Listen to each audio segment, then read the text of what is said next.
एक माँ जो ढूंढ रही थी अपने खोए हुए बेटे को, अब उसकी बेटी पर मंडरा रहा था खतरा। कौन था वो शख्स जिसने अनिका को पहुंचाया कॉन्फ्रेंस के अंदर, और कौन उड़ा रहा था अनिका के मामा मामी के बुरे दौर का मजाक।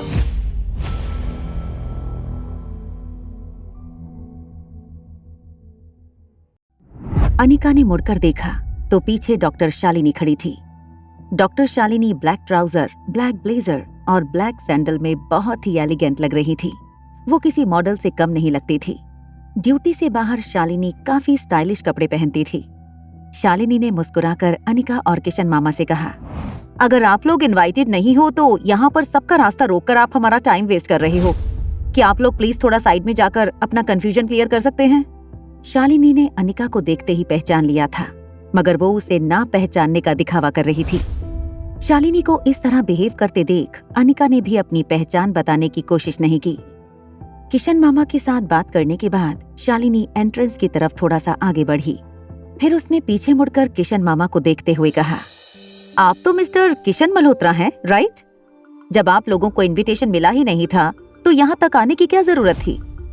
वैसे बहुत शर्म की बात है, आपकी फार्मेसी की दवाइयाँ मार्केट से वापस भेजी जा रही हैं।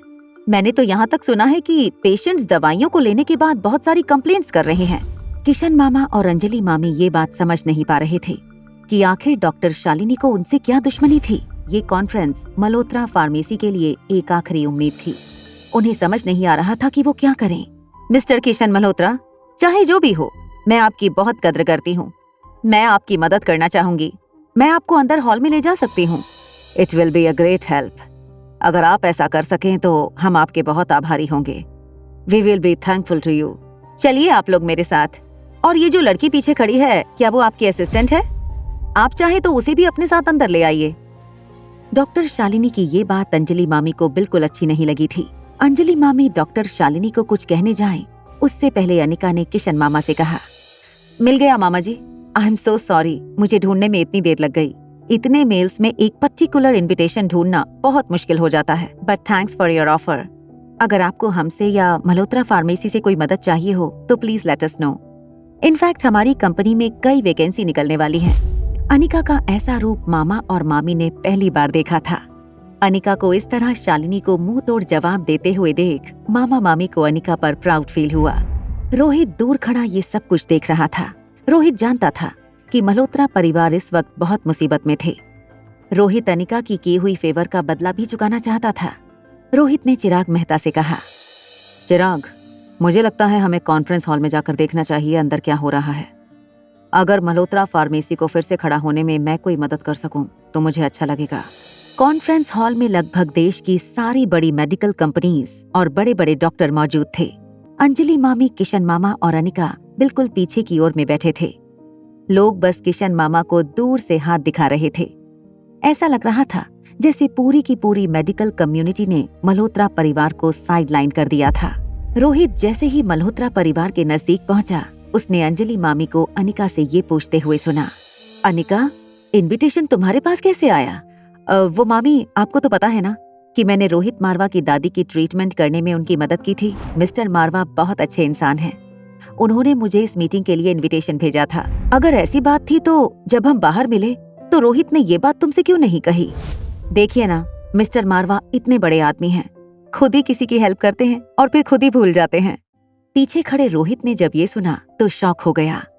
उसे अनिका की ये बात बिल्कुल समझ नहीं आई। रोहित जानता था कि उसने अनिका को कोई इनविटेशन नहीं भेजा था। फिर वो क्यों अपने परिवार से ये कह रही थी कि रोहित ने अनिका की मदद की थी? तभी अंजलि मामी की नजर पीछे से आते हुए रोहित पर पड़ी। अंजलि मामी ने रोहित की ओर हाथ बढ़ाते हुए कहा, thank you so much Rohit बेटा। तुमने जो अनिका को इनविटेशन भेजा था, आखिरकार उसकी वजह से हमें अंदर एंट्री मिली। अनिका ने सोचा नहीं था कि ऐसे अचानक रोहित वापस उन लोगों के सामने आ जाएगा। अब उसका झूठ पकड़ा गया था।